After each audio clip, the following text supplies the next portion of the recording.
नमस्कार दोस्तों, विनायक क्लासेस प्रयागराज के यूट्यूब चैनल पर आप सभी का हार्दिक स्वागत है। दोस्तों, जैसा कि आप सभी को बिल्कुल पता होगा कि अपनी जो सीडीपी की क्लास है वो बिल्कुल सिलेबस के अकॉर्डिंग चल रही है, जिसमें हम लोगों ने तकरीबन 21 क्लास को पूरा कंप्लीट कर लिया। आज दोस्तों आपका 22वें नंबर का क्लास है और बहुत ही इंपॉर्टेंट क्लास है, क्योंकि आज की इस वीडियो में हम लोग विस्तार से चर्चा करने वाले हैं शैशवावस्था के बारे में। यानी कि दोस्तों, जैसा कि मैंने आपको कल की वीडियो में बताया था कि कल मैं आपको शैशवावस्था के बारे में पूरा विस्तार तरीके से बताने वाला हूं, तो कहीं ना कहीं आज की जो वीडियो है आपके लिए बहुत ही इंपॉर्टेंट है। यकीन मानिए, यहाँ इस वीडियो से आपके एग्जाम में 1 से 2 क्वेश्चन जरूर मिलने वाले हैं, क्योंकि मैं आपको इतना विस्तार तरीके से शैशवावस्था के बारे में बताने वाला हूं कि ऐसी वीडियो ना तो आपको यूट्यूब पर कहीं देखने को मिली होगी, ना तो आपको किसी अन्य प्लेटफॉर्म पर आपको ऐसी वीडियो देखने को मिली होगी। तो आपसे सिर्फ एक ही गुजारिश है कि आप सभी लोग बिल्कुल वीडियो को बिना स्किप किए वीडियो को पूरा कंप्लीट देखिए और अपने साथ में पेपर और पेन लेकर के बैठिए, जिससे कि आपको जो भी इंपॉर्टेंट पॉइंट्स मिलते जाएं उन्हें आप साथ साथ नोट डाउन करते चले, जिससे कि आपको एग्जाम के समय में रिवीजन करने में थोड़ी सी सहूलियत मिल सके। तो चलिए दोस्तों, बिना किसी देरी के आज की इस क्लास को हम लोग स्टार्ट करते हैं, जिसमें हम लोग सबसे पहले शैशवावस्था के बारे में देख लेते हैं कि ये शैशवावस्था होता क्या है। इसके बाद हम इसके शारीरिक विकास, मानसिक विकास और जो भी कुछ अन्य महत्वपूर्ण तथ्य मिलते जाएंगे उनके बारे में हम लोग विस्तार से चर्चा करते चलेंगे। दोस्तों, सबसे पहले तो यहाँ से आपका ये क्वेश्चन पूछ लिया जाता है कि शैशवावस्था का काल कितना होता है। तो आपको बिल्कुल उत्तर में सही करना है कि शैशवावस्था का जो काल होता है वो जन्म से लेकर के 5 या फिर 6 वर्ष तक का होता है। कभी कभी आपसे ये उत्तर में मिल जाता है कि जन्म से लेकर के 5 वर्ष, कभी कभी आपको ये जन्म से लेकर के 6 वर्ष मिल जाता है, यानी कि लगभग ये 6 वर्ष के प्रारंभ तक का काल होता है। तो अगर दोनों में से आपको कहीं पर कुछ भी देखने को मिल जाए तो आपको उत्तर बिल्कुल यही सही कर देना है, क्योंकि आपको अलग अलग बुक में अलग अलग ये चीज़ें देखने को मिलती हैं। कहीं कहीं पर आपको 5 वर्ष देखने को मिल जाता है और कहीं कहीं आपको 6 वर्ष देखने को मिल जाता है। बात करें दोस्तों इसके बारे में विस्तार से, तो देख सकते हैं कि नंबर 1 पर इस अवस्था में शिशु जो है वो पूर्ण रूप से माता पिता पर निर्भर होता है। यानी कि दोस्तों, बच्चे को कुछ समझ तो होती नहीं है, तो कहीं ना कहीं जो ये अवस्था होता है जन्म से लेकर के 5 वर्ष का होता है, इसलिए बच्चा इसमें ज़्यादा कुछ चीज़ें सोच नहीं पाता है, समझ नहीं पाता है, तो वो कहीं ना कहीं अपने माता पिता पर निर्भर रहता है। तो ये सारी चीज़ें बिल्कुल आपको याद करके रखनी है, नोट डाउन करके रखनी है। आपको केवल चीज़ों को समझते हुए चलना है, आपके जो प्रश्न है वो ऑटोमेटिक बिल्कुल सही हो जाएंगे। आप, क्योंकि मैं जिस तरीके से आपको बताने वाला हूं, आपको मेरी आवाज़ वहां पर याद आएगी और आपके क्वेश्चन बिल्कुल सही हो जाएंगे। तो आपसे सिर्फ एक ही गुजारिश है कि आप बिल्कुल ध्यान से केवल मेरी बातों को सुनिए, आपके जो क्वेश्चन है वो बिल्कुल सही हो जाएंगे। नंबर 1 पर देख सकते हैं कि इस अवस्था में शिशु जो है पूर्ण रूप से माता पिता पर निर्भर होता है, जैसे कि मैंने आपको बता दिया। नंबर 2 पर बात करें तो देख सकते हैं कि इस अवस्था में बालक का जो व्यवहार होता है वो उसकी मूल प्रवृत्तियों पर आधारित होता है। तो कभी कभी आपसे ये भी क्वेश्चन पूछ लिया जाता है कि बालक के किस काल में जो उसका व्यवहार होता है वो मूल प्रवृत्तियों पर आधारित होता है। तो आपको उत्तर में बिल्कुल सही करना है कि वो शैशवावस्था का काल होता है, जिसमें बालक का जो व्यवहार होता है वो मूल प्रवृत्तियों पर आधारित होता है। नंबर 3 पर देख सकते हैं कि सीखने की जो दृष्टि से शैशवावस्था जो है वो महत्वपूर्ण अवस्था है। यानी कि आप शैशवावस्था में बिल्कुल बच्चे को अगर कुछ भी सिखाते हैं तो बच्चे को बहुत ही अच्छे तरीके से समझ में आ जाती है, यानी कि बच्चा बहुत तेजी से चीज़ों को पकड़ लेता है। अगले नंबर पर बात करें तो देख सकते हैं कि इस अवस्था में जिज्ञासा यानी कि क्यूरियोसिटी जो होती है वो प्रबल होती है। यानी कि आप चाहे उसे सीखने के क्षेत्र में ले लीजिए या फिर किसी अलग क्षेत्र में ले लीजिए, तो बच्चा का जो जिज्ञासा होता है वो कहीं ना कहीं इस अवस्था में बिल्कुल प्रबल होता है। वहीं पर अगले नंबर पर देख सकते हैं कि इस अवस्था में आत्म प्रेम की भावना, यानी कि दोस्तों फीलिंग ऑफ सेल्फ लव जो है वो बच्चे के अंदर पाई जाती है, जिसे हम नार्सिसिज्म कहते हैं। तो कभी कभी आपसे ये भी क्वेश्चन पूछ लिया जाता है कि नार्सिसिज्म किसे कहते हैं, तो इसमें आपको उत्तर बिल्कुल सही करना है कि आत्म प्रेम की जो भावना होती है उसे हम नार्सिसिज्म कहते हैं। आप सीटेट के एग्जाम को, सीटेट के पेपर को उठा करके देख लीजिए, यकीन मानिए यह क्वेश्चन आपको हर एक बार देखने को मिल गया होगा। वहीं पर अगले नंबर पर बात करें तो देख सकते हैं कि इसे खिलौने की आयु यानी कि टॉय एज भी कहा जाता है। ये भी आपको बिल्कुल पता है, इसमें ज़्यादा कुछ चीज़ें आपको बताने की जरूरत है नहीं। इस अवस्था में बच्चा अनुकरण यानी कि इमिटेशन के द्वारा सीखता है। यानी कि अगर आप बच्चे को जो भी कुछ सिखाएंगे तो बच्चा आपका बहुत तेज़ी के साथ नकल करेगा, चीज़ों को सीखने का प्रयास करेगा और बहुत ही जल्दी सीख जाएगा, क्योंकि इसमें जो सीखने की जिज्ञासा होती है वो भी प्रबल होती है, जैसा कि मैंने आपको पहले ही बता दिया। इसे अतार्किक चिंतन की अवस्था कहा जाता है। यानी कि बच्चा अभी बहुत छोटा है वो तार्किक चिंतन नहीं कर पाएगा। तो कहीं कहीं हम कह सकते हैं कि जो शैशवावस्था का काल होता है वो अतार्किक चिंतन का काल होता है। इसमें बच्चा जो है अतार्किक चिंतन कर पाता है, यानी कि तार्किक चिंतन नहीं कर पाता है।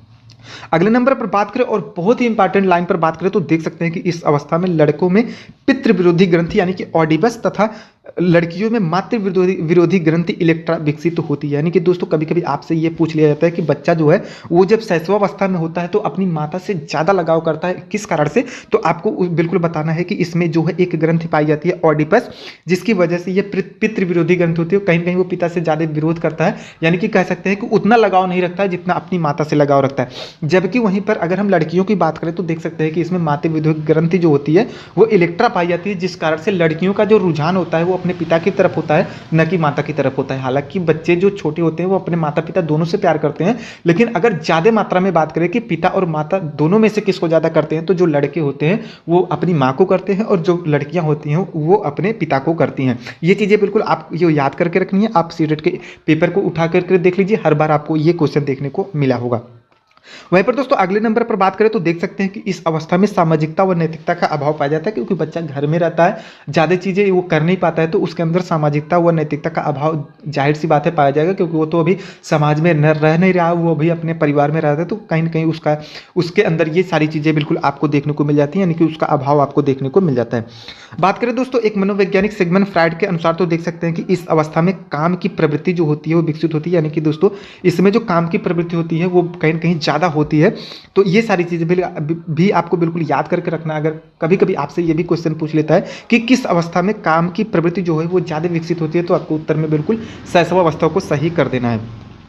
अब दोस्तों अगर हम लोग बात करें शैशवावस्था में शारीरिक विकास को लेकर के, क्योंकि यहाँ से भी आपके क्वेश्चन बन जाते हैं, तो अगर इसके बारे में हम लोग विस्तार से चर्चा करें तो देख सकते हैं कि शारीरिक विकास की दृष्टि से शैशवावस्था विकास की महत्वपूर्ण अवस्था है। शारीरिक विकास से तात्पर्य शिशु के अंगों में वृद्धि, उनकी परिपक्वता एवं क्रियाशीलता से होता है। जैसे मान लीजिए जो शैशवावस्था में अंगों की वृद्धि होती है वो कहीं ना कहीं तीव्र होती है, उसके अंदर जो परिपक्वता आती है, जो क्रियाशीलता आती है, मान लीजिए बच्चा हाथ पैर उठाना कैसे सीखता है, तो कहीं ना कहीं क्रिया करके चीज़ों को सीखता है। ये सारी चीज़ें जो है बिल्कुल ये विकास की बहुत ही महत्वपूर्ण अवस्था है, इसमें ज़्यादा चीज़ें डेवलप होती हैं। तो कहीं ना कहीं जो शैशवावस्था में शारीरिक विकास होता है वो बहुत ही तीव्र होता है। अगर उसके बारे में देखें तो देख सकते हैं कि 1 माह का जो शिशु होता है वो सिर ऊपर उठाने लगता है। अगर आपसे क्वेश्चन पूछ ले कि किस माह तक का शिशु जो है अपने सिर को ऊपर उठाने लगता है, तो आपको 1 माह उत्तर सही करना है। ये सारे पॉइंट्स आपको आपके सीटेट एग्जाम में देखने को मिलने वाले हैं, और यकीन मानिए ऐसा वीडियो आपको पूरे यूट्यूब पर कहीं भी देखने को मिलने वाला नहीं है। आप एक नहीं 10 वीडियो को देख लीजिए, अगर ऐसी वीडियो मिल जाए तो आप मुझे कमेंट करके जरूर बताना, क्योंकि यहाँ पर जो मैं सारी चीज़ें बिल्कुल एक जगह करके आपको दिया हूँ, तो कहीं ना कहीं आज की ये वीडियो आपके लिए बहुत ही इंपॉर्टेंट है। आपसे सिर्फ एक ही गुजारिश है कि आप सभी लोग वीडियो को लाइक करें या फिर ना करें, लेकिन आप वीडियो को पूरा कंप्लीट देख करके जाएं, तभी आपके क्वेश्चन बिल्कुल सही होंगे। और यहां से अगर आपके कोई भी क्वेश्चन पूछे जाते हैं तो क्वेश्चन भी बिल्कुल गलत नहीं होंगे। नंबर 2 पर बात करें दोस्तों तो देख सकते हैं कि 4 माह का जो शिशु होता है वो किसी के सहारे से बैठने लगता है, यानी कि अगर मान लीजिए उसको दीवार मिल गई या फिर उसके पिता का सहयोग मिल गया, माता का सहयोग मिल गया, तो 4 माह का जो शिशु है वो बिल्कुल सहारे से लगभग बैठने लगता है। जबकि 7 माह के शिशु की बात करें तो देख सकते हैं कि वो बिना सहारे के बैठने लगता है, यानी कि दोस्तों अगर आप उसे सहारा नहीं भी देते हैं तो भी वो बैठने लगता है। बात करें घुटने के बल चलने का तो देख सकते हैं कि 10 माह का जो शिशु होता है वो अपने घुटने के बल चलना शुरू कर देता है। 11 से 14 माह का जो शिशु होता है वो बिल्कुल खड़ा होने लगता है। जबकि अगर पैरों से चलने की बात करें तो 12 से 15 माह का जो बच्चा होता है वो बिल्कुल अपने पैरों के सहारे चलना शुरू कर देता है। अब यहाँ पर आपको एक चीज़ें देखने को मिली होंगी कि यहाँ पर जो 11 से 14 माह है और फिर आपको 12 से 15 माह देखने को मिला, तो यहाँ पर कुछ अलग अलग टाइप के बच्चे होते हैं। कुछ बच्चे जो है आपका 11 से 14 माह में खड़े हो पाते हैं और 12 से 15 माह में चल पाते हैं। लेकिन जब अगर दूसरे बच्चे के संदर्भ में बात करें, यानी कि जो ज़्यादा हिस्ट पुष्ट होते हैं उनकी बात करें, तो कभी कभी वो 12 से 11वें महीने में वो खड़ा होने लगेगा और 12वें 13वें महीने में वो चलना स्टार्ट कर देता है। तो अगर आप ये सारी चीज़ें बिल्कुल याद करके रखेंगे तो आपसे कहीं से भी क्वेश्चन पूछे, कैसे भी घुमा फिरा के क्वेश्चन पूछे, आप बिल्कुल सही कर ही ले जाएंगे। आप इसका स्क्रीनशॉट ले लीजिए। अगर आप चीज़ों को नहीं लिख रहे हैं तो आप इसका स्क्रीनशॉट ले लीजिए, ताकि आप अच्छे तरीके से बाद में जब भी आपको टाइम मिले तो आप इसे अच्छे तरीके से लिख सकें, नोट डाउन कर सकें। बात करें कुछ अन्य महत्वपूर्ण तथ्य के बारे में तो देख सकते हैं कि ये भी आपका बहुत ही इंपॉर्टेंट है, यानी कि यहाँ से भी आपके एक क्वेश्चन बन जाता है। अगर बात करें शैशवावस्था में शारीरिक विकास के बारे में तो देख सकते हैं इसका जन्म के समय कितना होता है, 6 माह में कितना होता है और अंत तक कितना होता है। ये क्वेश्चन आपका बार बार पूछा जाता है। तो अगर हम बात करें लंबाई की तो देख सकते हैं कि जन्म के समय जो लंबाई होती है बच्चे की वो लगभग 51 सेंटीमीटर होती है और अंत में इसकी जो लंबाई होती है वो 108 सेंटीमीटर तक हो जाती है। बात करें दोस्तों वजन यानी कि भार के बारे में तो देख सकते हैं कि बच्चा जन्म के समय लगभग 3 केजी का होता है। ये सामान्यतः जो होते हैं उनके बारे में मैं आपको बता रहा हूँ। कभी कभी बच्चे 2 किलो के भी होते हैं, या फिर आप कह सकते हैं कि उससे कम भी होते हैं या फिर ज़्यादा हो जाते हैं। लेकिन अगर हम सामान्य तौर पर बात करें एवरेज में तो देख सकते हैं कि जन्म के समय बच्चे का जो भार होता है वो 3 गुना होता है और 6 माह का होने पर वो लगभग 6 केजी का हो जाता है, यानी कि 2 गुना हो जाता है और अंत तक ये 16 केजी तक हो जाता है। मस्तिष्क के भार की बात करें तो देख सकते हैं कि जन्म के समय बच्चे का जो मस्तिष्क का भार होता है 300 ग्राम का होता है और अंत में इसका जो है वो 1250 ग्राम का हो जाता है। दांत की बात करें तो देख सकते हैं कि 6 माह में इसके 1 दांत आ जाते हैं और अंत तक बात करें तो ये 16 अस्थायी दांत भी इसके आ जाते हैं। हड्डियों की बात करें तो देख सकते हैं कि जन्म के समय इसके 270 रहते हैं और अंत तक भी लगभग यही रहते हैं। हृदय की धड़कन की बात करें तो 140 प्रति मिनट हृदय की धड़कन होती है बच्चे की। और मांसपेशियों की बात करें तो ये लगभग पूरे भार का जो 23 से लेकर के 25% तक जो इसका शारीरिक विकास है मांसपेशियों के संदर्भ में वो बिल्कुल हो जाता है। अब आप इसका स्क्रीनशॉट लेकर के रख लीजिए, इसे अच्छे तरीके से आप नोट डाउन करके रख लीजिए। आपको ये सारी चीज़ें आगे आपको बहुत ही काम देने वाली हैं।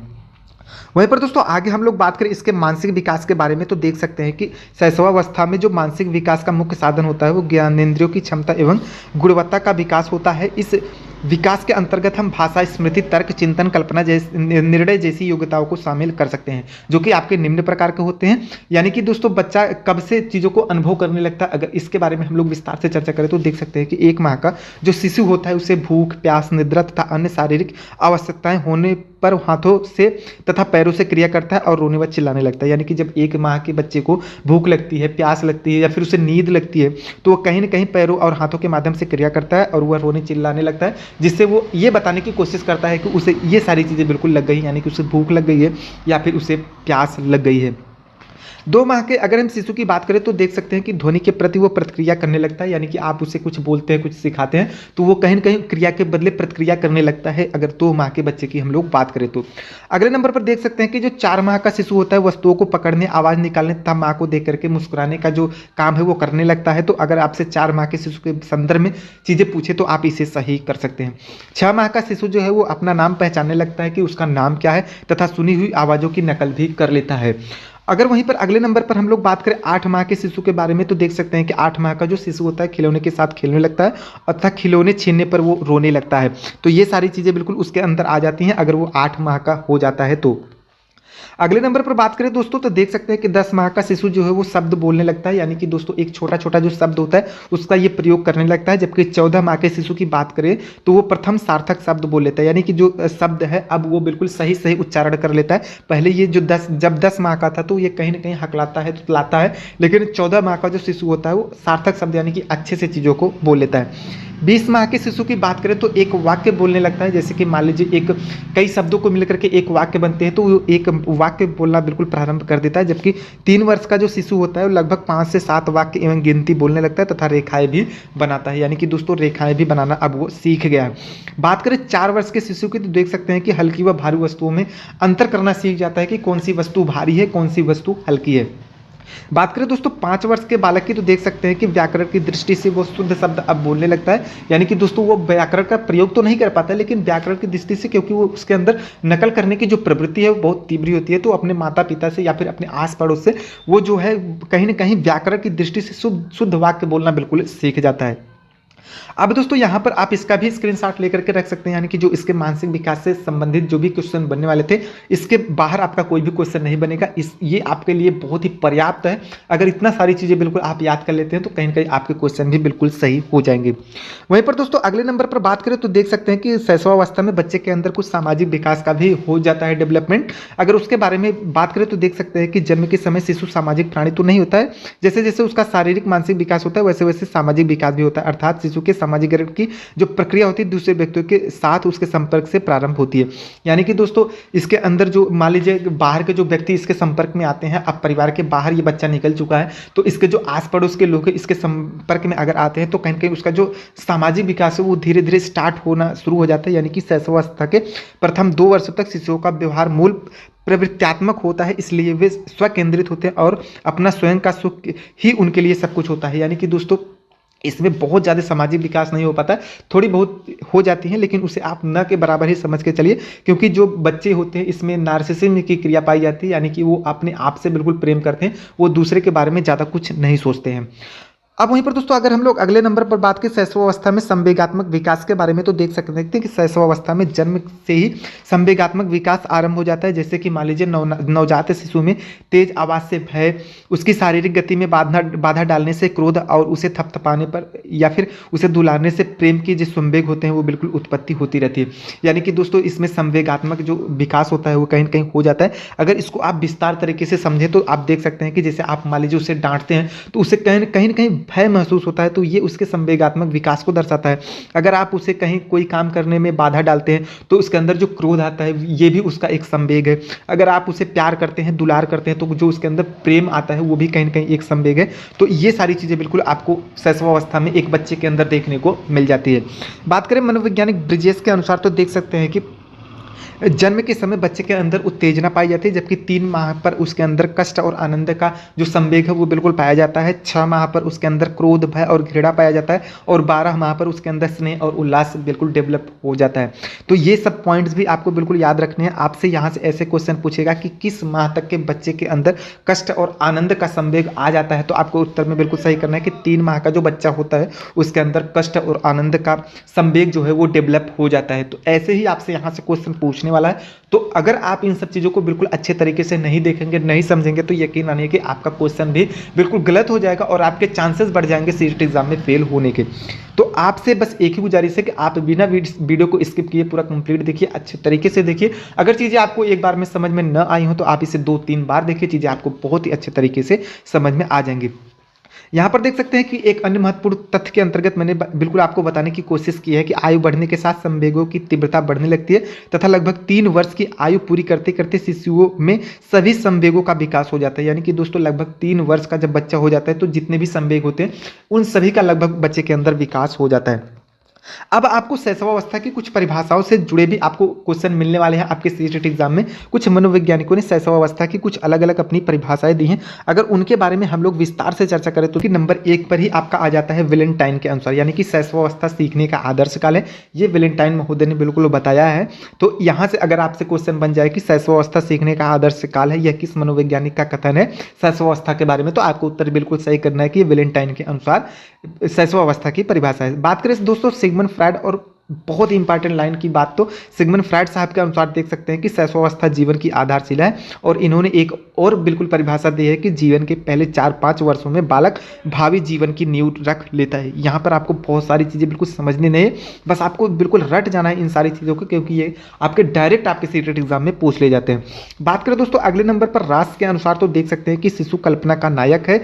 ये आपका लाइन टू लाइन क्वेश्चन पूछा जाने वाला है, तो इससे भी आप बिल्कुल रट सकते हैं, आप याद कर सकते हैं, आप नोट डाउन करके रख सकते हैं या फिर आप इसका स्क्रीनशॉट लेकर के अपने गैलरी में भी सेव कर सकते हैं। वहीं पर दोस्तों अगले नंबर पर बात करें तो देख सकते हैं कि क्रो एंड क्रो महोदय के अनुसार 20वीं शताब्दी को बालक की शताब्दी कहा जाता है। ये परिभाषा दी है बिल्कुल शैशवावस्था के बारे में क्रो एंड क्रो महोदय, और इनका जो ये परिभाषा है बहुत ही इंपॉर्टेंट है। यकीन मानिए आपसे कई बार आपके सीटेट एग्जाम में पूछ लिया गया, तो आपको इन सबको बिल्कुल नोट डाउन करके रखना है। यहीं से आपके क्वेश्चन बिल्कुल आपके शैशवावस्था के बारे में बनने वाले। दोस्तों मुझे यकीन है कि इससे बाहर आपको शैशवावस्था से कोई भी क्वेश्चन देखने को नहीं मिलेंगे, तो आप इसे बिल्कुल रट जाइए, नोट डाउन कर लीजिए और अच्छे तरीके से याद कर लीजिए, क्योंकि शैशवावस्था से जो भी क्वेश्चन बनेंगे यहीं से आपके बनेंगे और यकीन मानिए आपके उत्तर बिल्कुल सही हो जाएंगे।